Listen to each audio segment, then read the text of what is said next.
بسم اللہ الرحمن الرحیم، السلام علیکم۔ سب کچھ کنٹرول کرنے کے باوجود، سب کچھ اپنی مرضی کا حاصل کرنے کے باوجود حکومت کیوں پریشان ہے؟ اتنی خوفزدہ کیوں ہے؟ کیا وجہ ہے؟ یہ ہے اصل بات، یہ ہے اصل کہانی۔ آپ نوٹ کیجئے ان کی باڈی لینگویج، ان کے بیانات، ان کی شکلیں، جو لوگ حکومت میں ہیں کس طرح معذرت خانہ باتیں کی جا رہی ہیں۔ کبھی کہا جاتا ہے بلاول ناراض ہو گئے ہیں، وہ جی ہم نے تو یہ سارا کچھ اس لیے کیا ہے، قانون سازی اس لیے کی، توجیہات پیش کی جا رہی ہیں۔ یہ نہیں ہو رہا کہ مریم صاحبہ کہیں دیکھیں ہم نے میدان مار لیا، نواز شریف کے بیانات آئیں کہ ہم نے تاریخی کارنامہ کر دیا ہے، ہم نے جوڈیشری کو بالکل کنٹرول میں لا کر، اپنے ججز تعینات کر کے، اپنے ججز لا کر ہم نے کمال کر دیا ہے، ہم نے یحییٰ افریدی کو بھی فارغ کر دیا ہے، ہم نے منصور علی شاہ کو بھی فارغ کر دیا ہے، ہم نے منیب اختر کو بھی فارغ کر دیا ہے، کیونکہ ان کو اب پریکٹس اینڈ پروسیجر کمیٹی سے بھی نکال دیا ہے، ان کے لیے تو خدا حافظ ہے، اب تو ان کے پاس کوئی اختیار نہیں رہا، نہ وہ نظر آ رہا ہے کہ سپریم کورٹ کے چیف جسٹس کی لائن میں اب رہے ہیں، کیونکہ ان کو تو انہوں نے لگانا ہی نہیں، انہوں نے تو یحییٰ افریدی تیسرے نمبر پہ تھے، ان کو لگا دیا۔ ان کی کہانی تو اب ختم ہے۔ اس طرح سے حکومت کو تو بالکل مزے لینے چاہیے، خوش ہونا چاہیے کہ ہم نے منصور علی شاہ، منیب اختر کو بالکل ہی سائڈ پر کر دیا، اور منصور علی شاہ تو چلیں ابھی پریکٹس اینڈ پروسیجر کمیٹی میں ہیں، جو کہ کمزور ترین پریکٹس اینڈ پروسیجر کمیٹی ہے، کیونکہ اصل کمیٹی اب امین الدین کے پاس چلی گئی ہے، آئینی بینچ والی کمیٹی، اور اس کمیٹی میں امین الدین بھی آ گئے ہیں، اور منصور علی شاہ تو چلے ہیں، منیب اختر تو اس کمیٹی میں بھی نہیں رہے۔ لیکن منیب اختر صاحب کے حوالے سے میں ایک چیز عرض کر دوں کہ ان کے خاندان کے، ان کے بزرگوں کے بڑے کارنامے ہیں پاکستان کی تاریخ میں، پاکستان کے لیے بڑا کام کیا ہوا ہے، اور بڑے ایک اثر رسوخ والے خاندان سے تعلق بھی رکھتے ہیں، اور لائق ترین آدمی ہیں، لائق ترین جج ہیں۔ تو ایسا جو بندہ ہوتا ہے وہ یعنی آپ یہ دیکھیں کہ کچھ بھی ہو جائے وہ سرپرائز دے سکتا ہے۔ اصل چیز ہے کہ منصور علی شاہ اور منیب اختر کیا سرپرائز دے سکتے ہیں، اس پر ہم نے بات کرنی ہے، حکومت کے خوف پر بات کرنی ہے، اور خاص طور پر ہاں جو اس وقت بڑا سوشل میڈیا پہ ڈسکس ہو رہا ہے کہ عمران خان صاحب کی بہن، 3 بہنیں ہیں، وہ آج میڈیا کے سامنے آئیں، انہوں نے بات بھی کی کہ جی عمران خان کیا کہہ رہے ہیں۔ عجیب شخص ہے عمران خان، یعنی حکومت کا دیکھیں حال کہ پوری طرح سے کنٹرول میں نظر آتی ہے۔ عمران خان جیل میں ہے، کچھ نہیں بچا، مایوسی ہے ہر طرف، وہ پھر بھی ڈٹا ہوا ہے، پتہ نہیں کس چیز کا بنا ہے، کس طرح کے فولاد کا بنا ہے، تو اس کے اعصاب کیسے ہیں۔ کبھی کسی کے ساتھ یہ نہیں ہوا، کسی پولیٹیکل لیڈر سربراہ ہو اپنی جماعت کا اور سب سے مقبول ترین جماعت کا، اس کے ساتھ یہ کچھ نہیں ہوا۔ بہنوں کو بھی گرفتار، اہلیہ بھی گرفتار، کیا کچھ ہوا۔ اچھا یہاں سے شروع کرتے ہیں کہ ان کی بہن آئیں اور علیمہ زیادہ بات کرتی ہیں، باقی بہنیں اتنی بات نہیں کرتی۔ تو علیمہ خان صاحبہ نے آ کر کہا کہ عمران خان کہہ رہے ہیں کہ میں تو پہلے ہی کہہ رہا تھا، یہ گینگ آف 3 ہے اور یہی انہوں نے کرنا ہے، ایکسٹینشنز لے رہے ہیں، سارا کچھ کر رہے ہیں، اور اب بات یہ ہے کہ کیا آپ لوگوں نے یہی ظلم برداشت کرنا ہے۔ میں پہلے دن سے کہہ رہا ہوں کہ اصل مقصد کا یہ ہے کہ آپ کی آزادی ختم کرنا، اور یہ ختم کرتے چلے جا رہے ہیں، کبھی 26ویں آئینی ترمیم کے تحت، کبھی یہ قانون سازی کر، کبھی وہ کر، کبھی اپنے ججز لا، آہستہ آہستہ یہ ختم کر دیں گے۔ جس کو مرضی اٹھائیں، لاپتہ کریں، کوئی پوچھنے والا نہ ہو، کوئی بات کرنے والا نہ ہو، ہر طرف اپنے جج ہوں، ملازم ہوں، نوکر ہوں، تو ان کو فوبیا ہے کنٹرول کرنے کا ہر چیز، تو وہ کر رہے ہیں۔ تو کیا آپ نے یہ ظلم برداشت کرتے رہنا ہے یا نکلنا ہے؟ ورنہ ظلم بڑھتا رہے گا، سڑکوں پر آئیں گے، لاکھوں کی تعداد میں آئیں گے تو ہی یہ رکیں گے، ورنہ آپ جو مرضی کر لیں، گھروں بیٹھے رہیں گے، نہیں ہوگا۔ میں تو جیل میں ہوں، یہ ساری عمر مجھے جیل میں رکھنا چاہتے ہیں، میں اس کے لیے بھی تیار ہوں، جو کرنا ہے کرتے رہیں۔ تو عمران خان تو ڈٹا ہوا ہے، وہ سرنڈر نہیں کر رہا۔ ہاں جسٹس یحییٰ افریدی صاحب کا سرنڈر ضرور نظر آتا ہے ہمیں، چیف جسٹس اب وہ کہنے کو تو ہیں لیکن باقیوں کے پاس پاور کوئی نہیں رہی، ان کا سرنڈر اب دیکھ لیجئے وہ کر گئے ہیں۔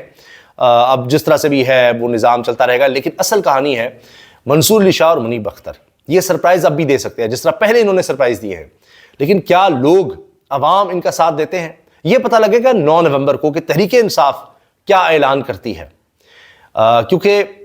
تحریک انصاف ہی واحد جماعت ہے جو لوگوں کو نکال سکی ہے، جو اب تک کھڑی ہے اس نظام کے خلاف، اس بدبودار گندے غلیظ نظام کے خلاف۔ باقی تو سب کمپرومائزڈ ہو چکے ہیں۔ اب آ جائیے کہ حکومت یہ سب کرنے کے باوجود خوفزدہ کیوں ہے، پریشان کیوں ہے، ہوائیاں کیوں اڑی ہوئی ہیں؟ اس کی 2 بنیادی وجوہات ہیں۔ ایک تو یہ کہ ان کو پتہ ہے کہ یہ سب کرنے کے بعد بھی استحکام نظر نہیں آ رہا، انٹرنیشنلی ٹرسٹ نہیں ہے، انٹرنیشنل ایجنسیز کا ٹرسٹ ان پر نہیں ہے، معیشت کا حالات بد سے بدتر ہوتے چلے جا رہے ہیں۔ یہ دکھا ضرور رہے ہیں، وہ جی ہم نے مہنگائی کم کر دی، ہم نے یہ کر دیا، وہ کر دیا، جھوٹ، فراڈ۔ IMF کی شرائط ہم مزید پوری کر رہے ہیں، بجلی اور مہنگی کریں گے، مزید ٹیکس لگائیں گے، ابھی منی بجٹ لے کر آئیں گے، جھوٹ بولتے ہیں نہیں لائیں گے، یہ لائیں گے منی بجٹ، یہ بھی اور ٹیکسز لگائیں گے۔ ان کو کچھ نہیں مل رہا، جہاں جاتے ہیں بھی شہباز شریف صاحب پھر گئے تھے، قطر گئے، سعودی عرب گئے، ایک دھیلا نہیں ملا، صرف وعدے ملے ہیں، وعدے اور کچھ بھی نہیں۔ اچھا اس کے علاوہ آپ دیکھیں انٹرنیشنل ایجنسیز کیا کہہ رہی ہیں، ان سے یورو بانڈ نہیں جاری ہو پا رہے، امریکہ میں جو تبدیلی آ رہی ہے، جو بظاہر نظر آ رہا ہے، اس کے بعد ان کو سمجھ نہیں آ رہی کیا بنے گا۔ زلمے خلیل زاد جو کہ ٹرمپ ایڈمنسٹریشن میں کام کر چکے پریزیڈنٹ ٹرمپ کے ساتھ، اور جو بائیڈن جب آئے تھے تو انہوں نے ان کو ہٹا دیا تھا، افغانستان کے لیے خصوصی سفیر تھے اور ان کو شاید ٹرمپ وزیر خارجہ بھی لگانا چاہتے تھے۔ زلمے خلیل زاد مسلسل عمران خان کے حق میں ٹویٹ کر رہے ہیں، اس بدبودار نظام کے خلاف ٹویٹ کر رہے ہیں، ان حکومتوں کے خلاف ٹویٹس کر رہے ہیں۔ تو اب ٹرمپ آئے گا تو ظاہر ہے وہ ان کو کہیں نہ کہیں پوزیشن تو دے گا کہ جی ٹرمپ نے میں نے لگایا تھا، ٹرمپ کہے گا، اور کہے گا بائیڈن نے ہٹا دیا تھا، تو وہ تو بندہ اور زیادہ پھر قریب ہو جاتا ہے۔ تو ان کا مین ایڈوائزر اس خطے کے لیے، پاکستان افغانستان اس خطے کے لیے، جس کی اس نے سننی ہے، سارا کچھ اس کے سپرد کیا ہونا ہے، جس طرح وہ کہے گا وہ اس طرح کر رہا ہوگا، وہ شدید مخالف ہے موجودہ نظام اور سیٹ اپ کے، اور وہ عمران خان کے حق میں مسلسل ٹویٹس کر رہا ہے، مسلسل بتا رہا ہے۔ ایک تو ان کو وہ خوف کھایا جا رہا ہے کہ پتہ نہیں ہمارا کیا بنے گا، وینٹیلیٹر ہمیں جو بائیڈن کے لگے ہوئے ہیں وہ نہ ہٹ جائیں۔ تو ابھی نواز شریف صاحب گئے تو ہیں امریکہ بھی، لیکن وہ بات نہیں بن رہی، وہ چیزیں اس طرح نہیں ہو رہی، لگتا ہے وہ رابطے اس طرح نہیں ہو رہے، کیونکہ پبلک پریشر ہے۔ اصل میں ٹرمپ ایک پاپولر لیڈر ٹائپ ہے، وہ بس پاپولیرٹی کو دیکھے گا، اچھا لوگ کیا کہہ رہے ہیں، اوہ پاپولر یہ ہے، جتنے پاکستانی نژاد ہیں عمران خان کے ساتھ ہیں، وہ ٹھیک ہے جی، زلمے خلیل کے ساتھ بھی کہہ رہا ہے تو بس ٹھیک ہے۔ ایک تو یہ خوف ان کو کھایا جا رہا ہے کہ پتہ نہیں کیا ہو جائے گا۔ پھر عمران خان صاحب کی اہلیہ کی رہائی، ان کی بہنوں کی رہائی، ان کا ڈٹے رہنا، یہ سب ان کو خوف کھائے جا رہے ہیں کہ پتہ نہیں کیا ہو جائے گا، یہ کام ہم کرتے چلے جا رہے ہیں، کسی وقت بھی کچھ ہو جائے، کیونکہ کارکردگی تو ہماری صفر ہے، اور ہم کو کوئی عوامی سطح پر تو ہماری پذیرائی بھی نہیں ہے، ہمارا کیا بنے گا، کچھ بھی ہو سکتا ہے۔ عدم استحکام، یہ جو کچھ انہوں نے کیا ہے اس سے بڑھنا ہے۔ یہ نہیں ہوتا کہ مشرف کی طرح پی سی او ججز لگا دیں گے اور اس کے بعد آپ سمجھیں گے وہ ڈکٹیٹر کا دور تھا اور ڈالرز آ جائیں گے، ہم افغانستان کی جنگ میں چلے گئے اور اس طرح سے کچھ وقت ہم نے گزار لیا، دہشت گردی کا بدترین ہم نے سامنا کیا۔ اب وہ ماحول ہی نہیں ہے، وہ وقت ہی نہیں ہے۔ ججز اپنے لگا لیں، شوق سے لگا لیں، معیشت ٹھیک ہو جائے گی، بے روزگاری ختم ہو رہی ہے، بڑھ رہی ہے، لوگوں کا اعتماد ختم ہو رہا ہے، مزید ختم ہو رہا ہے۔ ہمارے نوجوان ملک چھوڑ چھوڑ کر جا رہے ہیں، یہاں کوئی رہنا ہی نہیں چاہتا کہ جی انصاف ہی نہیں ملے گا، کیا بنے گا۔ تو یہ سب بات سوری میں جو بہنوں کی بات کر رہی تھی عمران خان صاحب کی، وہ بھول گیا کیونکہ سوشل میڈیا بڑا چل رہا ہے، تو انہوں نے گفتگو بھی کی، تو وہاں پر نظر آیا کہ ایک بہن نے جو ان کے بازو پر پلاسٹر ہوا ہوا ہے، جس طرح کسی کی بازو ٹوٹ جاتی ہے تو اس کے اوپر ہوتا ہے، تو کہا کہ آپ کو عمران خان نے کچھ لکھ کر دیا ہے۔ تو یہ بڑا دلچسپ سوال صحافیوں نے کیا کہ یہ کیا ہے، تو انہوں نے بتایا کہ عمران خان نے سگنیچر کیے ہیں۔ اب آپ یہ دیکھیں کہ بہنیں جو ملتی ہیں بچپن سے ساتھ اور ایک شفقت پیار، وہ بھی دیکھتی ہیں اپنے بھائی کا حوصلہ، تو ان کے لیے بھی وہ سٹار ہے، باقی لوگوں کے لیے تو ہے، لیکن ہوتا ہے کہ آپ جس سے مل رہے ہیں ٹھیک ہے ہمارا بھائی ہے ایک ہے، لیکن اب وہ بھی اس کو دیکھتی ہیں جیل میں ہوتے ہوئے بھی، تو کہتی ہیں نہیں یہ سگنیچر تم نے کرنی، وہ کرا کے لے کر آئیں۔ وہ اس وقت وائرل ہو رہا ہے، بڑے لوگ بات کرنے لگ جاتے ہیں اور ایسے ایسے سوال کرتے ہیں کہ جی یہ پلس جب اتر جائے گا اب ٹھیک ہو جائے گی، کیا کریں گی، کیا لوگ تو ایسی چیزیں بیچ کر بڑے کروڑوں کما لیتے ہیں کہ جی عمران خان کا سائن ہے اور جیل میں، تو کہہ رہی ہیں کہ ایک یادگار ہوگی کہ جیل میں اس نے کیا کیا، کس طرح جیل کاٹی، اور یہ ہم رکھیں گے اس طرح سے سوچ کر۔ تو بہرحال وہ یہ بات تھی، تو چونکہ سوشل میڈیا پہ بڑا ڈسکس ہو رہا تھا کہ بہن کو کیا لکھ کر دے دیا، کیا ہو گیا۔ بہنوں کے ذریعے انہوں نے پیغام یہ دیا ہے کہ میں تو تیار ہوں، جو بھی ظلم ہو رہا ہے جبر ہو رہا ہے، لیکن آپ سہ لیں گے، کیا آپ نہیں نکلیں گے اپنی آزادی کے لیے؟ یہ ان کا مین پیغام وہاں سے سامنے آیا ہے، اور یہ ان کی بہنوں نے بھی کہا ہے کہ جی عمران خان کے لیے بڑا آسان ہے، ڈیل کرے، چپ کر کے بیٹھ جائے اور سب کچھ ختم ہو جائے گا، کیس بھی ختم ہو جائے گا، لیکن عمران خان نے کہا کہ کفن باندھ کر اب نکلنا ہوگا۔